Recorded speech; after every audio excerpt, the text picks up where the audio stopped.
was approaching the end of summer, and my friends and I wanted to do some cool, mischievous things before going back to school. So, we had the genius idea one night to sneak into a nearby community pool. It was actually only a couple blocks away. It's right smack in the middle of a residential area, so instead of sitting on a main road or something, it actually just sat around a bunch of houses on a quiet road. During a hot day, the little parking lot would be full and the spot would be bustling. But at 1 in the morning, the place was of course dead. There's obviously a big fence surrounding the whole front entrance, as well as a cage that gets closed up when the place closes, so our best way was to get in through the side. We snuck into the backyard of a neighboring house and hopped the fence over to the pool. It was as easy as that. The 4 of us took off our shirts and jumped into the pool, which in retrospect wasn't smart, since any of the neighbors could have heard the splashes and just called the police. But we were dumb high schoolers. It was very, very dark within that whole enclosing. This pool had no lights, which is why it closed at sunset.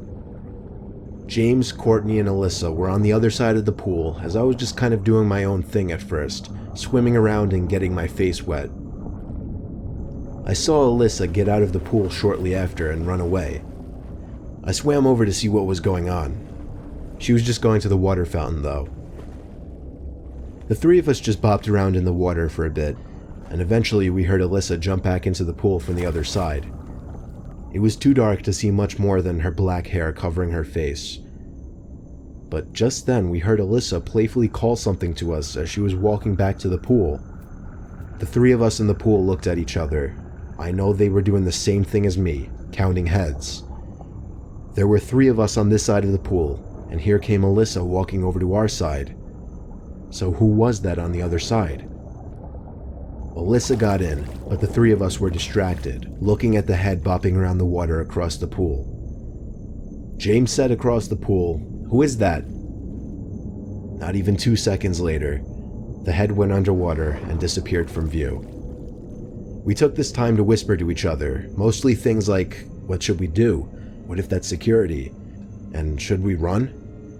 Suddenly I felt something grab my leg with force and tried pulling me down into the water. I kicked, splashed, and yelled for help. James came over to pull me out of the pool, while the girls were already running for it, screaming. It wasn't until I got to the stairs of the pool that the grip on my leg was released and I was free. We hopped the same fence we climbed over to get in and ran all the way back to Alyssa's house. I was convinced that whoever that was a security guard.